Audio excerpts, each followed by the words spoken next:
working at Outward Bound, we developed this program. It was named by Harvey Anderson, who's an elder from out that way. I forgot the name of the community he's from. But anyway, he named the program was called Giwe Quinn. And Outward Bound, that was a program within Outward Bound. It was basically to bring youth together.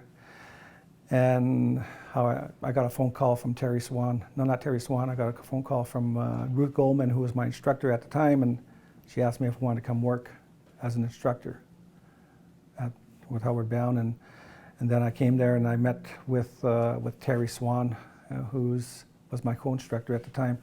And so to this day, I translated that to Ojibwe, with meaning Bigiwayan Nekemanan. Bigiwayan Nekemanan means coming home to our land in Ojibwe. And so the content and development that Terry and I gave to that program, because they didn't have nothing in that program for what it was just an Outward Bound curriculum. They have their curriculum. We put it into Anishinaabe. We brought our tobacco. We brought our identity. We brought our story. And Terry Swan and I were both counselors and professionals. So we added that aspect to it while we were doing the workshops. Terry is out counseling. While she was doing the workshops, I was out counseling with the individuals who were in that course. Because we come to understand these different things that, in terms of this, what happened to our people.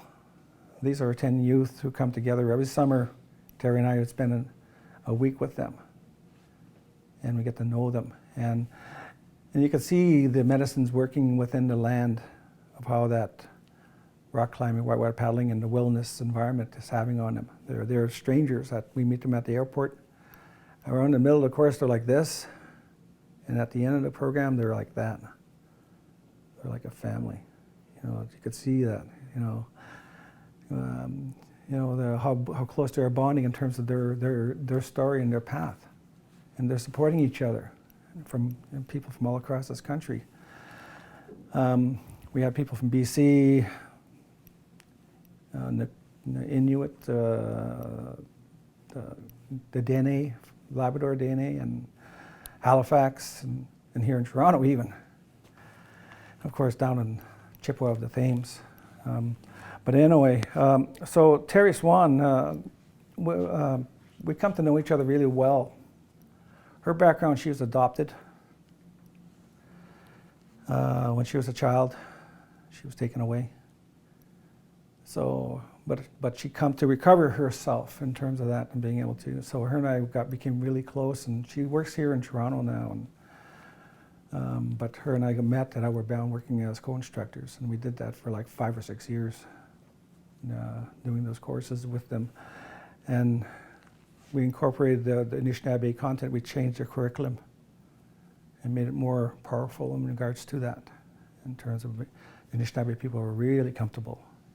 And during that time, Terry and I brought in individuals, other Anishinaabe counselors, social workers, recreational people, and we trained them to become instructors. So when we left, we thought, okay, you guys got this now. I said, yeah, okay. You're gonna be okay? Yeah.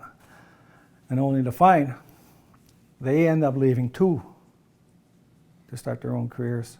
So after they left the program, they can't deliver the same program. But there are links going on now of where I'm in contact with Outward Bound now, and they want me to partnership with them and help them. And they run a couple of courses through our hunting territories, and so I'm pretty sure we're going to partnership with them within the next couple of years in a way, in different ways, because they do have a solid vehicle in regards to a structure to this. It's a good learning to learn the hard skills. The soft skills of Anishinaabe is not a given. It takes a lot of work to get to that point in regards to being able to utilize those beliefs, those gifts, those ways.